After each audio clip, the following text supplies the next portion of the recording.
G'day, let's have a quick look at this Klein Tools Magnetizer. So these things come in all different shapes and sizes. Klein Tools one is really nice and small. There's a couple of other ones that I've got. That's just a Weeha one as well, so pretty comparable size. And then this is, sorry, that was a wearer, and then this is a Weeha. So these Weeha ones can be bigger. Again, a whole bunch of different sizes. We can have a look at those later another time. But this Klein one, probably my favorite one of the lot. It's really nice and light, and it's small. Obviously tiny little thing. Chuck it in the bag and it'll be nice and easy.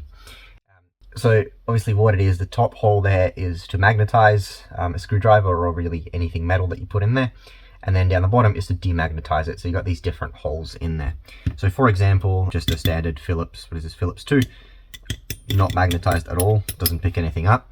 All you got to do is put it in that hole, run it through a couple of times, a few times, and that's it. And then that's now magnetized, so you can see that it'll just instantly pick up these loose screws sitting on the side, and it's pretty strong. You can pick up these metal brackets as well. I can't do two at a time, but it'll do one of them, no problem. And then again, if you want to demagnetize it, you literally just run it through the demagnetizer part there on the bottom. So just run it through that a couple of times, and that's it. There you go, absolutely nothing, doesn't pick anything up. So super nice and easy, magnetized, run it through, demagnetized. This works for all sort of screwdrivers, even these smaller ones, which is really nice. So this thing is currently not magnetized, and I don't really want these ones, so these are just a small little kit here. So I don't really want these magnetized here when I work on electronics, but if I do, then that's where this comes in, because you can choose when you want it magnetized, right? So again, we're just going to put that through. See that instantly magnetized, nice and strong. Maybe not for these bigger ones, but that's quite a big ask anyway. This bracket, nearly. And again, when we want to demagnetize this, you can see on the bottom side, it's got those three different holes. Now, the reason that's there is because depending on the size of the shaft, there's an optimal position with respect to the little magnet that's just sitting on the side here. So that's why you want to run it through a small hole as it'll fit. So this big one will only fit through that big one. It can't fit through these small ones. But this one here, we can fit through that smallest hole. So again, we do exactly the same thing as we did before. Run it through a couple of times. And there we go. Lost all of the magnetism.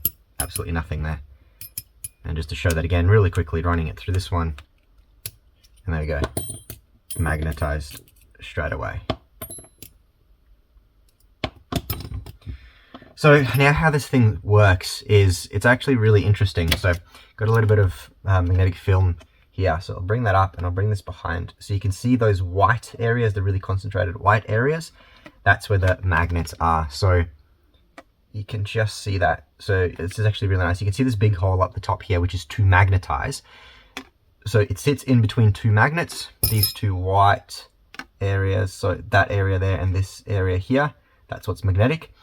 So the reason you want that is you've got the magnetizer in between the two magnets. So basically when you run this shaft through, it runs between those two magnets, and then those two magnets just align the little poles inside the shaft of the magnet really well, and it creates that magnet there on the shaft. And then, so we'll bring this up again. So that was through this center hole here, which I'm sure you can just see there.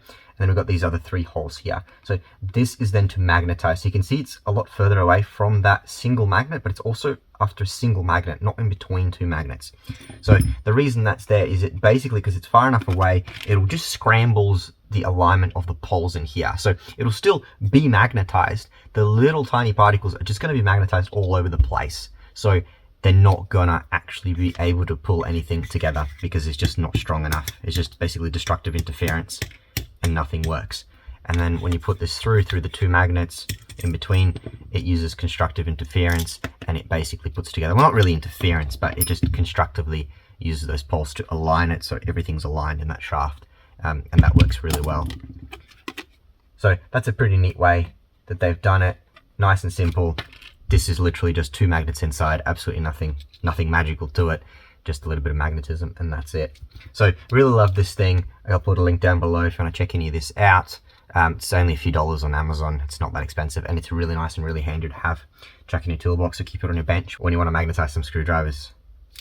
Awesome, that's it. Nice and easy. Thanks for watching.